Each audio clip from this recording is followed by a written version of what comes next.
Mi esposo y mi hermana pensaron que era demasiado tonta para notar su aventura. Los dejé tener su boda de ensueño, pero no les dije que yo era la dueña del salón, de su casa y de cada centavo en sus cuentas. El brindis fue su ruina. Nunca pensé que mi vida se convertiría en una de esas historias que ves en películas baratas de venganza, pero aquí estoy. Escribiendo esto desde mi nueva oficina con vista al mar mientras ellos dos lidian con las consecuencias de subestimarme completamente. Me llamo Elena, tengo 32 años y durante los últimos 8 aparenté ser la esposa perfecta, ingenua y un poco torpe que todos creían que era. Cuando en realidad cada movimiento que hice desde que descubrí su traición fue calculado con la precisión de un relojero suizo. Todo empezó hace exactamente 1 año y medio, en una tarde de marzo que parecía normal, cuando regresé temprano del trabajo porque mi jefa nos dejó salir antes por su cumpleaños. Llegué a la casa, esa mansión en las afueras que todos pensaban que mi esposo Marco había comprado con su salario de gerente en la constructora.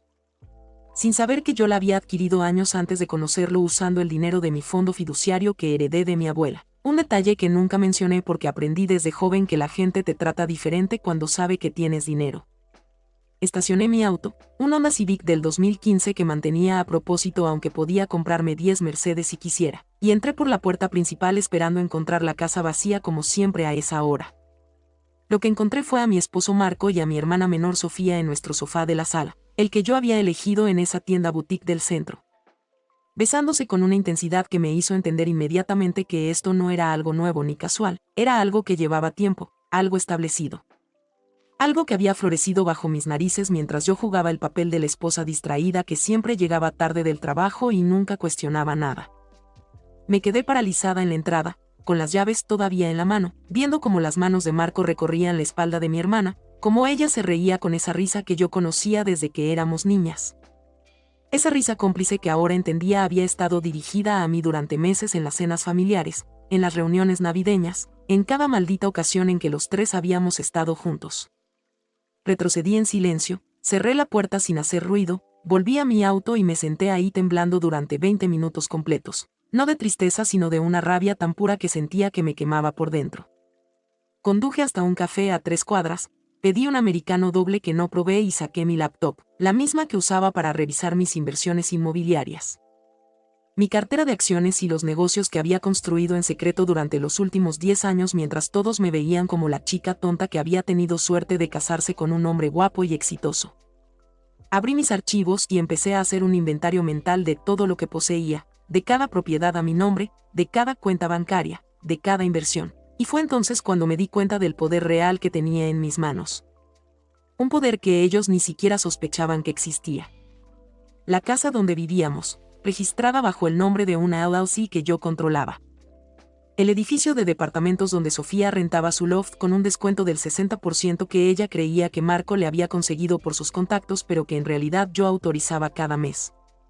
El salón de eventos Villa Monterrey donde sabía que Sofía soñaba con casarse algún día porque no dejaba de hablar de eso cada vez que pasábamos por ahí. Ese salón que había comprado hacía 2 años como inversión y que generaba ganancias constantes.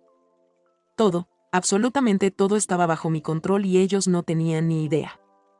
Esa noche llegué a casa a mi hora normal, las 7:30, y encontré a Marco en la cocina preparando pasta como si nada hubiera pasado, silbando esa canción italiana que tanto le gustaba. Y me saludó con un beso en la mejilla que me dio náuseas pero que recibí con mi sonrisa habitual, esa sonrisa de esposa contenta que había perfeccionado durante años.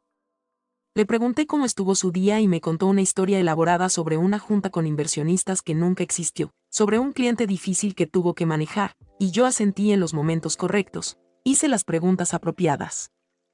Incluso le serví vino mientras pensaba en los pasos que tenía que dar para ejecutar mi plan.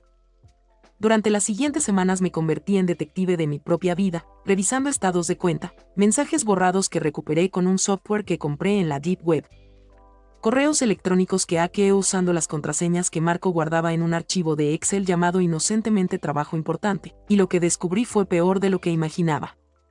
No solo llevaban 6 meses viéndose a escondidas, sino que estaban planeando un futuro juntos, habían buscado casas en otras ciudades, habían abierto una cuenta conjunta con dinero que Marco había estado desviando de nuestros gastos mensuales. Pequeñas cantidades que yo había notado pero ignorado porque pensé que las estaba usando para sus hobbies. Encontré conversaciones donde Sofía le decía a Marco que yo era demasiado tonta para darme cuenta de nada, donde se reían de cómo yo creía cada excusa que él inventaba, donde planeaban cómo iban a pedirme el divorcio después de su boda secreta para no arruinar la sorpresa, como si mi vida fuera un inconveniente menor en su historia de amor prohibido. Leí mensajes donde mi hermana describía con lujo de detalles cómo iba a ser su vestido de novia, cómo quería que la boda fuera en Villa Monterrey porque era el lugar más elegante de la ciudad. Como estaba segura de que yo les prestaría dinero para la celebración porque siempre había sido la hermana mayor generosa y algo ingenua que hacía cualquier cosa por la familia. Fue ese mensaje específico el que cristalizó mi plan, el que me hizo ver la ironía perfecta de la situación, y esa noche dormí por primera vez en semanas con una sonrisa real en el rostro, no de felicidad sino de anticipación pura. Contraté a un abogado de divorcios, el mejor de la ciudad, un hombre llamado Ricardo Sandoval que tenía fama de ser absolutamente despiadado y que me cobró $15,000 solo por la consulta inicial. Pero valió cada centavo cuando le expliqué mi situación y me confirmó que dado que todo estaba a mi nombre y que habíamos firmado separación de bienes antes de casarnos porque Marco insistió en eso para demostrar que me amaba, por quién era y no por dinero que no sabía que tenía, él no tenía derecho a absolutamente nada. Empecé a documentar todo, instalé cámaras de seguridad ocultas en la casa con el pretexto de que había habido robos en el vecindario. Cámaras que capturaron docenas de encuentros entre ellos cuando yo supuestamente estaba en el trabajo pero en realidad estaba en mi oficina secreta revisando las grabaciones en tiempo real, viendo cómo profanaban cada rincón de mi hogar, cómo planeaban su futuro en mi sala, cómo celebraban con champaña que yo había comprado cuando creían haber sido particularmente astutos al engañarme. Parte 2 meses después de descubrir su aventura, Sofía llegó a la casa para una de nuestras cenas familiares mensuales, esas que yo insistía en mantener porque según todos era importante preservar los lazos familiares, cuando en realidad las usaba para observarlos juntos, para ver cómo se miraban cuando pensaban que yo no estaba prestando atención, para catalogar cada roce disimulado, cada sonrisa cómplice, cada mentira que salía de sus bocas con una facilidad que me hubiera impresionado si no me diera tanto asco. Esa noche en particular, después del postre que había preparado yo misma, un tiramisú que era el favorito de Marco y que comió con tanto gusto mientras le acariciaba la pierna a mi hermana por debajo de la mesa, Sofía dejó caer la bomba que yo había estado esperando, anunció con esa voz temblorosa de emoción fingida que había conocido a alguien, que estaba enamorada, que él era maravilloso y que aunque era complicado porque técnicamente todavía estaba casado, estaban planeando un futuro juntos.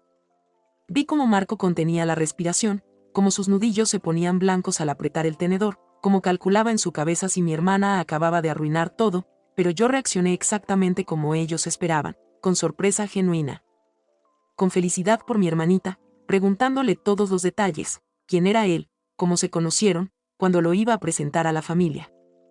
Sofía se relajó visiblemente, inventó una historia elaborada sobre un compañero de trabajo que yo sabía era completamente falsa porque había investigado cada aspecto de su vida, y luego, con esa mirada de niña pequeña que siempre había usado para conseguir lo que quería, me preguntó si algún día, cuando las cosas se formalizaran, podría ayudarla a organizar su boda. Tal vez incluso hablar con los dueños de Villa Monterrey para conseguir un buen precio porque ella sabía que yo tenía contactos por mi trabajo en bienes raíces. Un trabajo que todos pensaban que era solo de recepcionista cuando en realidad yo era la CEO de mi propia empresa de inversiones. Le dije que por supuesto, que sería un honor, que Villa Monterrey era hermoso y que haría todo lo posible por ayudarla. Y vi cómo los ojos se le iluminaban mientras Marco me miraba con esa mezcla de alivio y desprecio que me confirmó que realmente me creían tan estúpida como aparentaba ser. Las siguientes semanas fueron un teatro perfecto. Sofía empezó a presentarse con Marco en lugares públicos, primero discretamente en restaurantes alejados, luego más abiertamente en cafés del centro. Siempre con la historia de que él era su novio nuevo, el hombre casado que estaba en proceso de divorcio, y yo jugaba mi papel de hermana comprensiva que aunque le preocupaba un poco la situación por los aspectos morales, solo quería la felicidad de su hermanita menor. Marco finalmente me pidió el divorcio en mayo, una noche después de la cena, con un discurso preparado sobre cómo habíamos crecido en direcciones diferentes, cómo me apreciaba profundamente pero ya no estaba enamorado, cómo esperaba que pudiéramos ser amigos y mantener una relación civilizada. Le dije que estaba devastada, que necesitaba tiempo para procesarlo, que no entendía que había salido mal. Y él me consoló con esa condescendencia que me hizo querer abofetearlo pero que en cambio me hizo sonreír internamente porque estaba cavando su propia tumba con cada palabra. Le pregunté si había alguien más y me juró que no, que esto era solo sobre nosotros, sobre nuestra incompatibilidad. Y yo le creí públicamente mientras tenía en mi teléfono 300 horas de video que probaban exactamente lo contrario. Acepté el divorcio con la condición de que fuera amigable, de que no involucráramos abogados porque eso solo haría todo más doloroso y costoso, y Marco estuvo de acuerdo inmediatamente. Tan aliviado de que yo no fuera a pelear por nada que prácticamente firmó los papeles de separación sin leerlos, papeles que mi abogado había redactado meticulosamente para asegurar que él renunciaba a cualquier reclamo sobre cualquier propiedad, presente o futura, y que incluían cláusulas de confidencialidad que lo obligaban a nunca hablar mal de mí públicamente. El divorcio se finalizó en julio, rápido y limpio, y 2 semanas después Sofía apareció en mi departamento nuevo, uno que había rentado para mantener la fachada de que el divorcio me había dejado en mala situación financiera. Llorando porque acababa de descubrir que su novio, ese hombre maravilloso del que estaba tan enamorada, era mi ex esposo Marco. Fingí shock, incredulidad, dolor, y ella me rogó que la perdonara, que nunca había planeado que esto pasara, que se habían enamorado sin querer, que había tratado de alejarse pero el amor era más fuerte. Toda esa basura de novela barata que había estado ensayando probablemente durante meses. Le dije que necesitaba tiempo, que estaba herida, que no sabía si algún día podría perdonarla, y la dejé sufrir durante exactamente 2 semanas antes de llamarla y decirle entre lágrimas fabricadas que aunque me dolía, yo solo quería su felicidad. Que si Marco la hacía feliz entonces yo aprendería a aceptarlo porque ella era mi hermana y la familia era lo más importante. Sofía lloró de alivio, me prometió que recuperaría mi confianza, que haría todo lo posible para que yo viera que su amor era real y puro, y yo le creí con mi mejor actuación de hermana destrozada pero comprensiva. En septiembre me invitaron formalmente a su compromiso. Una cena íntima en el restaurante más caro de la ciudad donde Marco se arrodilló con un anillo que reconocí inmediatamente porque era el mismo que había visto en su historial de búsqueda 6 meses antes. Pagado con el dinero de la cuenta conjunta que tenían y que yo monitoreaba religiosamente. Aplaudí, los abracé, brindé por su felicidad con champaña que me supo a victoria, y cuando Sofía me preguntó si la ayudaría a planear la boda, si podía usar mis contactos para conseguir Villa Monterrey, le dije que haría algo mejor. Que hablaría personalmente con los dueños, que usaría todos mis favores para conseguirle el salón de sus sueños para la fecha que quisiera. La vi saltar de emoción, abrazar a Marco, y supe que el anzuelo había sido tragado completamente. Pasé los siguientes meses siendo la hermana perfecta, ayudando con cada detalle de la boda, sugiriendo el mejor catering que casualmente era de una empresa que yo poseía bajo otro nombre, recomendando al fotógrafo perfecto que también trabajaba para mí y que tendría instrucciones muy específicas sobre qué momentos capturar, ofreciéndome a pagar la luna de miel como regalo de bodas. Un viaje a las Maldivas que costaría $30,000 y que yo financiaría completamente como muestra de mi perdón y apoyo. Sofía lloraba de gratitud cada vez que hacía algo por ella, me decía que era la mejor hermana del mundo, que no merecía mi bondad, y yo asentía mientras pensaba en lo absolutamente correcta que estaba en esa última parte.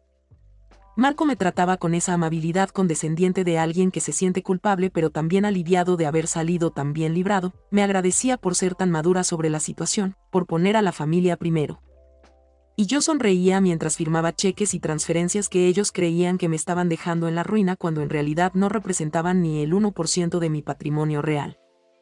La boda estaba programada para el 15 de diciembre, un sábado perfecto con clima despejado según todos los pronósticos, y Villa Monterrey lucía espectacular con las decoraciones navideñas que Sofía había elegido. Luces blancas colgando de cada columna, arreglos florales de rosas blancas y rojas que habían costado $15,000, una pista de baile de mármol que brillaba bajo las lámparas de cristal. Todo pagado con el dinero que ellos creían que yo estaba sacrificando de mis ahorros cuando en realidad salía de las ganancias mensuales que generaba el mismo salón. Llegué temprano, vestida con un elegante traje azul marino que había elegido cuidadosamente para verme apropiada pero no demasiado llamativa, y ayudé a Sofía a prepararse en la suite nupcial, le acomodé el velo, le dije que se veía hermosa, y era verdad. Se veía radiante con ese vestido de Vera Wang que había costado $8,000 y que Marco había pagado con la tarjeta de crédito que él creía que era suya pero que en realidad estaba respaldada por una línea de crédito, a mi nombre que yo había abierto meses antes específicamente para este propósito. La ceremonia fue perfecta. El juez que ofició era un viejo amigo de la familia que no tenía idea del contexto real. Los votos fueron emotivos y completamente hipócritas. Y cuando llegó el momento de los anillos vi cómo Marco le deslizaba a Sofía una banda de diamantes que brillaba tanto como la satisfacción que yo sentía en mi pecho. La recepción comenzó con un cóctel en el jardín donde 200 invitados, todos amigos de ellos o familiares que me miraban con lástima por ser tan generosa con la hermana que me había robado al esposo. Bebían champaña francés de $400 la botella y comían canapés preparados por el chef que yo había contratado con instrucciones específicas de hacer todo espectacular porque esta noche tenía que ser memorable por todas las razones correctas antes de convertirse en memorable por las razones correctas. Durante la cena me senté en la mesa de honor, al lado de mis padres que no dejaban de decirme lo orgullosos que estaban de mi madurez, de mi capacidad de perdonar, de poner a la familia primero. Y yo asentía mientras observaba a Marco y Sofía en su mesa principal, riéndose, besándose, completamente ajenos a lo que estaba por venir. El momento llegó durante los brindis. Primero habló el padrino, un amigo de Marco de la universidad que contó historias aburridas sobre sus años de juventud. Luego habló mi padre con un discurso emotivo sobre cómo el amor verdadero siempre encuentra su camino sin importar los obstáculos, y finalmente me tocó a mí, la hermana mayor que había pedido específicamente dar unas palabras. Me puse de pie, tomé el micrófono que el DJ me pasó, y esperé a que el salón quedara en silencio completo, 200 personas mirándome expectantes, probablemente esperando un discurso lacrimógeno sobre el perdón y la familia. Les di exactamente eso, al principio, hablé sobre cómo Sofía y yo habíamos crecido juntas, como siempre había querido protegerla, cómo me alegraba verla tan feliz, y vi cómo ella se limpiaba las lágrimas, cómo Marco le apretaba la mano. Como mis padres asentían orgullosos. Entonces cambié de tono, suavemente, casi imperceptiblemente, y dije que el verdadero amor requiere honestidad, que las bases sólidas se construyen sobre la verdad, y que por eso había preparado un pequeño video como regalo para los novios. Un recorrido por su historia de amor que había editado personalmente usando material de los últimos meses. Le hice una seña al DJ que trabajaba para mí y que sabía exactamente qué hacer, las luces se atenuaron, y en la pantalla gigante que habíamos instalado para proyectar fotos de la pareja comenzó a reproducirse un video. Pero no era el montaje romántico que todos esperaban, era una compilación perfectamente editada de las grabaciones de seguridad de mi casa. Mostrando a Marco y Sofía besándose en mi sala 3 meses antes de que yo supuestamente descubriera su relación, mostrándolos planear cómo iban a manejar el divorcio, mostrando conversaciones completas donde se reían de lo tonta que era yo. Donde Sofía describía con detalles crueles cómo iba a pedirme que pagara su boda sin saber que estaba financiando mi propia humillación. El silencio en el salón era absoluto, podías escuchar hasta el más mínimo roce de tela mientras 200 personas veían las pruebas irrefutables proyectadas en alta definición.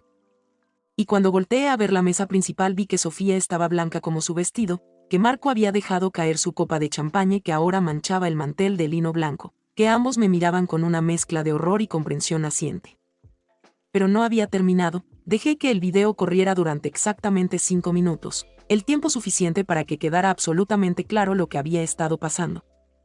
Y luego tomé el micrófono nuevamente y dije con la voz más clara y calmada que pude producir que tenía otro regalo para ellos, que como gesto de mi infinita generosidad había decidido regalarles la casa donde habían pasado tantos momentos felices.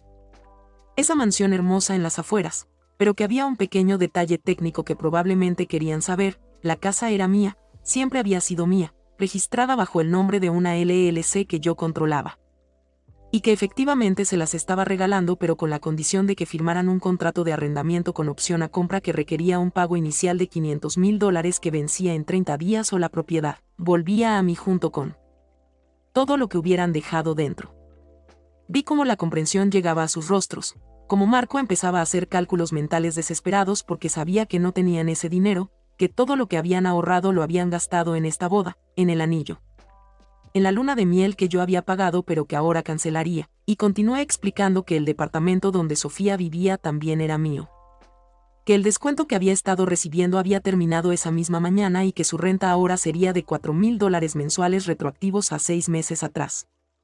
Una cantidad que ella me debía y que esperaba recibir en los próximos 15 días.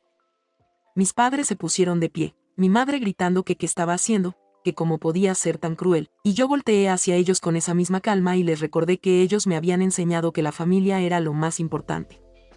Que la honestidad era un valor fundamental, que las acciones tenían consecuencias, y que todo lo que estaba haciendo era simplemente aplicar esas lecciones que me habían inculcado desde niña.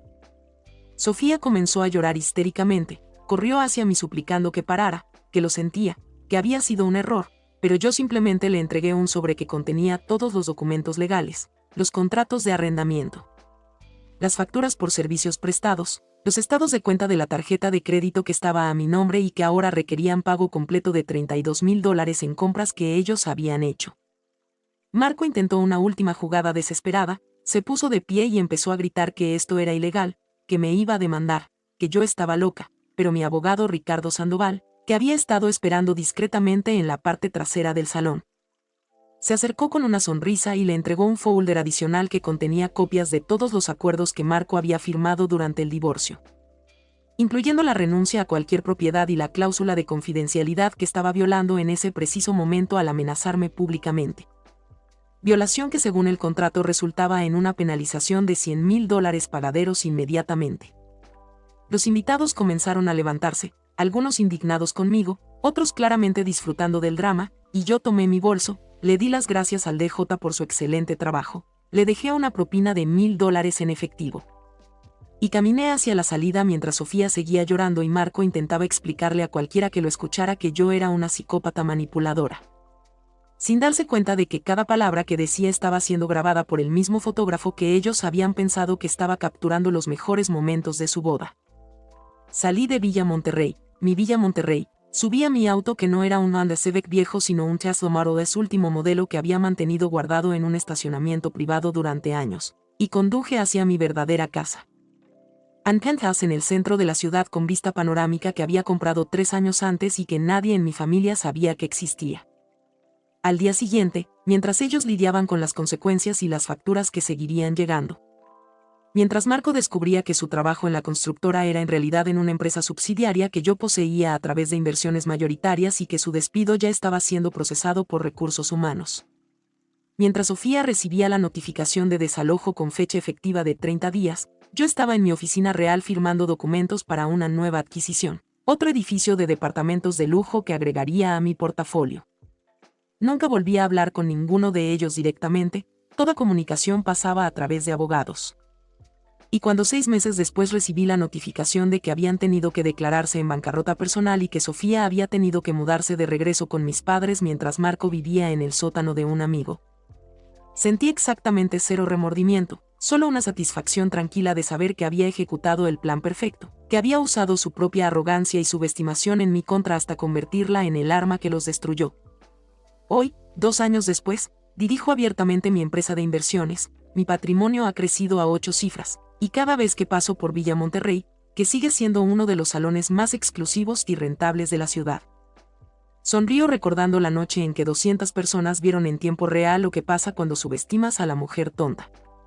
Porque resulta que la única tonta en esa historia eran ellos al creer que alguien podía ser tan ingenua sin que fuera completamente intencional. Gracias a todos por escuchar esta historia. Agradecería si se suscriben y dan like, me ayudaría a poder monetizar mi contenido, el cual es mi sueño, y no se olviden de comentar que ayuda a que YouTube me recomiende.